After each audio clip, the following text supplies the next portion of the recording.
السلام عليكم ورحمة الله وبركاته.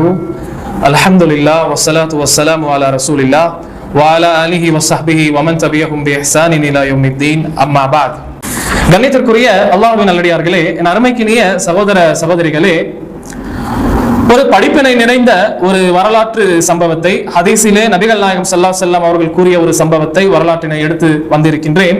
இந்த ஹதீஸ் நபிகள் நாயகம் ஸல்லல்லாஹு அலைஹி வஸல்லம் கூறியதாக அபூ சயீத் குத்ரி ரலியல்லாஹு அன்ஹு அவர்கள் அறிவிக்க புகாரி மற்றும் முஸ்லிமிலே பதிவு செய்யப்பட்டிருக்கின்றது.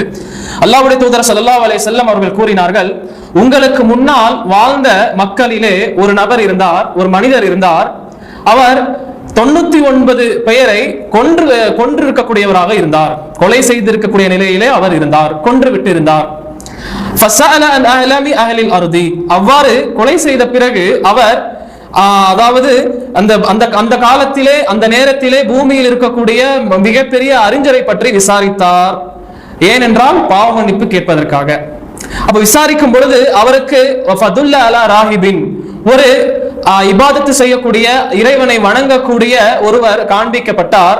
அவரிடத்திலே அந்த நபர் சென்றார். சென்று கேட்டார், அதாவது 99 பேரை கொலை செய்த ஒருவருக்கு பாவ மன்னிப்பு உண்டா, தௌபா ஏற்றுக்கொள்ளப்படுமா என்று கேட்க, அந்த ஆபிதோ, அந்த மனிதரோ, அந்த இபாதத்து செய்யக்கூடிய நபரோ என்ன சொன்னார்? இல்லை, அவ்வாறு அவருக்கு மன்னிப்பு கிடையாது என்று சொல்ல, அந்த நபரோ அவரையும் கொன்றுவிட்டு எண்ணிக்கையை 100ஆக முழுமைப்படுத்தினார்.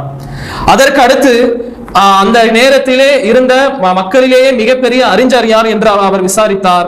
100 இதை செய்துவிட்ட பிறகு திரும்பவும் விசாரிக்கப்பட ஒரு ஆலிம், ஒரு மிக பெரிய மார்க்க அறிஞரின் பால் அவர் வழி காண்பிக்கப்பட்டார். அந்த அறிஞர் இடத்திலே சென்று அவர் கேட்டார், ஒருவர் 100 பேரை கொலை செய்திருக்கிறார், அவருக்கு தௌபா இருக்கின்றதா என்று கேட்க, அந்த ஆலிமோ, அந்த அறிஞரோ அவரிடத்தில் கூறினார், அதாவது அல்லாஹ்வுக்கும் தௌபாவுக்கும் மத்தியிலே யார் குறுக்கே வர முடியும் என்று அவர் கூறினார், இன்தலிக் இலா அர்தின் கதா வ கதா, அதாவது உன்னுடைய இடத்திலிருந்து நீ வேறு இடத்திற்கு, வேறு ஊருக்கு நீ செல்லும். அந்த இடத்திலே, அந்த ஊரிலே அல்லாஹ்வையே வணங்கக்கூடிய மக்கள் இருப்பார்கள். அவர்களோடு சேர்ந்து நீயும் அல்லாஹ்வை வணங்கு. வலா தர்ஜி இலா அர்திக, உன்னுடைய ஊருக்கு நீ திரும்பே வராதே. ஏனென்றால் ஃபைன்னஹா அர்துஸ்ஸூ, உன்னுடைய ஊர் மிகவும் தீய ஊராக இருக்கின்றது. ஆக இப்படி அந்த அறிஞர் சொல்ல, அந்த நபரோ அதாவது அந்த ஊருக்கு செல்ல முயற்சி செல்கிறார். அவ்வாறு சென்று கொண்டு இருக்கையிலே பாதி வழியிலே அவர் மரணித்து விடுகிறார். அவருக்கு மவுத் வந்து விடுகின்றது. இவ்வாறு அவர் மவுத் அடைந்த பிறகு, மரணத்தை அடைந்த பிறகு வானவர்கள் வருகை தருகிறார்கள். ரஹ்மத்தின் வானவர்களும் இருக்கிறார்கள், அதாபை கொண்டு வரக்கூடிய வானவர்களும் வந்திருக்கிறார்கள். இந்த உயிரை யார் எடுப்பது, இவரை யார் எடுத்துக்கொண்டு செல்வது, யார் கைப்பற்றுவது என்று சண்டை போடுகிறார்கள். தங்களுக்கு மத்தியிலே அவர்கள் பேசிக் கொள்கிறார்கள். இப்படி யார் கைப்பற்றுவது, மலாயிகா ரஹ்மா, அருளின் வானவர்கள் கைப்பற்றுவார்களா, அல்லது மலாயிகுல் அதாப், வேதனையின் வானவர்கள் கைப்பற்றுவார்களா என்று அவர்கள் தங்களுக்கு மத்தியிலே பேசிக்கொள்ள, மலாயிகா ரஹ்மா, அருளின் வானவர்கள் கூறினார்கள், இந்த நபரோ அல்லாஹ்விடத்தில் திருந்தி தௌபா செய்துவிட்டு தன்னுடைய உள்ளத்தால் அல்லாஹ்வை நோக்கி, இறைவனை நோக்கி வந்து கொண்டிருந்தார்.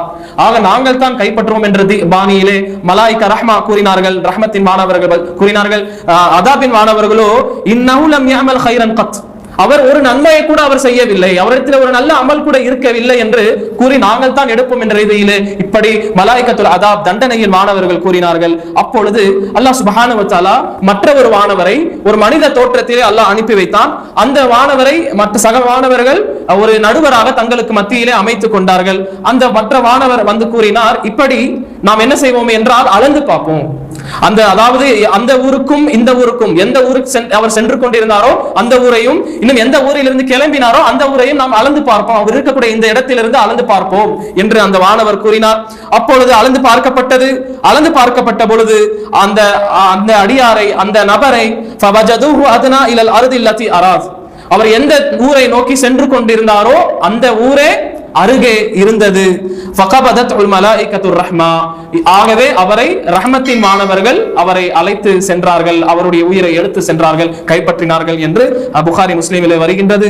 சுப்ஹானல்லாஹ். இரண்டாவது இன்னொரு அறிவிப்பிலே வருகின்றது, அதாவது எந்த இடத்தை நோக்கி நல்லவர்கள் எந்த இடத்திலே வாழ்ந்து கொண்டிருந்தார்களோ அந்த இடம் என்பது அவருக்கும் இவருக்கும் மத்தியிலே ஒரு சான் அளவுக்குரிய இடமாகத்தான் இருந்தது என்று ஹதீஸிலே வருகின்றது. ஆக அவரும் அந்த ஊர்வாசியாகவே கருதப்பட்டார்.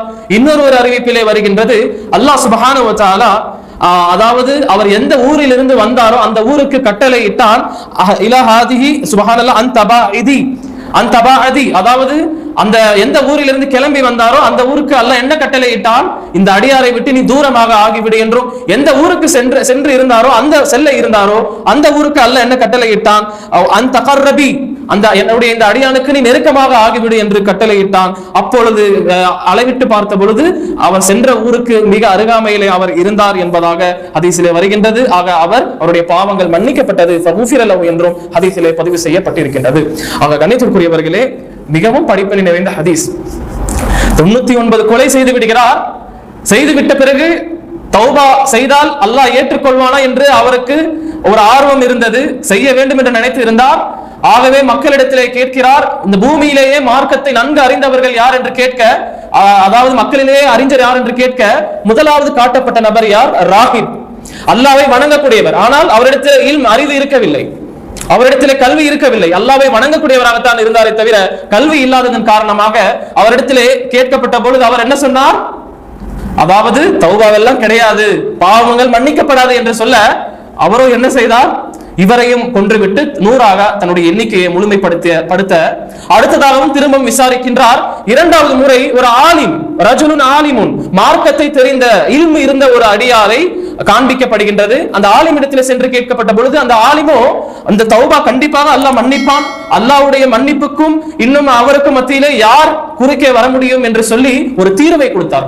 இந்த உன்னுடைய ஊரில் இருந்து கெட்ட தீய ஊராக இருக்கின்றது, இந்த ஊரை விட்டு நீ நல்லவர்கள் வாழக்கூடிய அல்லாஹ்வை மட்டுமே வணங்கக்கூடிய ஈமான் கொண்டவர்களே இருக்கக்கூடிய ஊருக்கு சென்று விடுங்கள், அங்கு சென்று விட்டு அல்லாஹ்வையே நீங்கள் வணங்கி வாருங்கள் என்று ஒரு தீர்வை கொடுக்க அவரோ செல்லுகிறார். இடையிலே மவுத் வந்து விடுகின்றது. மவுத் வந்துவிட வானவர்கள் வருகை தருகிறார்கள். ஏனென்றால் மரணத்தை கைப்பற்றக்கூடிய 2 வகையான வானவர்கள் இருக்கிறார்கள். மலக்குல் மௌத் உயிரை கைப்பற்றிய பிறகு நல்ல மௌத்தாக இருந்தால், அவர் நல்லவராக இருந்தால் ரஹ்மத்தின் மலாயிகா, ரஹ்மத்தின் மாணவர்கள் அவருடைய உயிரை எடுத்துக்கொண்டு செல்வார்கள். அவர் கெட்டவராக இருந்தால் ரஹ்மத்துல் மலாயிகத்துல் அதாப், அதாபின் மாணவர்கள், தண்டனையின் வேதனையின் மாணவர்கள் உயிரை கைப்பற்றி செல்வார்கள். ஆக 2 வானவர்களும் வந்து விடுகிறார்கள். 2 விதமான மாணவர்களும் வந்து விடுகிறார்கள். தங்களுக்கு மத்தியிலே பேசிக் கொள்கிறார்கள் யார் இவரை கைப்பற்றுவது என்று. அப்பொழுது அல்லாஹ் சுப்ஹானஹு வ தஆலா வானவரை அனுப்பி அவர்களுக்கு மத்தியிலே ஒரு தீர்வை அல்லாஹ் ஏற்படுத்தி கொடுத்தான். அதாவது எந்த இடத்திலே அவர் மரணித்தாரோ அந்த இடத்திலிருந்து அளவிடுங்கள், எந்த ஊர் அவருக்கு நெருக்கமாக இருக்கின்றதோ அவர் அந்த ஊர்வாசியாக கருதப்படுவார் என்று அவர் ஒரு தீர்வை கொடுத்து விட அளக்கப்படுகின்றது. அளக்கப்படும் பொழுது சுப்ஹானல்லாஹ், அல்லாஹ் என்ன செய்கின்றார்? எந்த ஊருக்கு அவர் செல்ல இருக்கின்றாரோ அந்த ஊருக்கு கட்டளை இடுகின்றான், என்னுடைய அந்த அடியானுக்கு நீ நெருக்கமாக ஆகிவிடு. எந்த ஊரில் இருந்து கிளம்பி வந்தாரோ அந்த ஊருக்கு அல்லாஹ் என்ன கட்டளை இடுகின்றான்? அவரை விட்டு நீ தூரமாக சென்று விடு என்று அல்லாஹ் கட்டளை விடுகின்றான். சுப்ஹானல்லாஹ். ஆக அந்த கட்டளையின் அடிப்படையிலே என்ன நடக்கின்றது? எந்த ஊருக்கு அவர் செல்ல இருந்தாரோ அந்த ஊருக்கு ஒரு சாண அளவுதான் அவர் இருந்தார், அவ்வளவு நெருங்கே அவ்வளவு அருகாமையிலே அவர் இருந்தார். அதனால் அவரும் அந்த ஊர்வாசிகள் ஒருவராக கருதப்பட மலாயிகத்துர் ரஹ்மா, அருளின் வானவர்கள் அவருடைய உயிரை எடுத்து சென்றார்கள். இன்னும் ஹதீஸிலே என்ன வந்திருக்கின்றது? அல்லாஹ் அவருடைய பாவங்களை மன்னித்தான். ஆக இந்த ஹதீஸ் நமக்கு உணர்த்தக்கூடிய விஷயம் என்னவென்றால், அல்லாஹ்விடத்திலே நாம் திருந்தி தௌபா செய்தோமே என்றால் அல்லாஹ் நம்முடைய பாவங்களை மன்னிப்பான். இந்த சம்பவம் என்பது நமக்கு முன்னால் வாழ்ந்த மக்களுடைய ஒரு சம்பவம் தான்.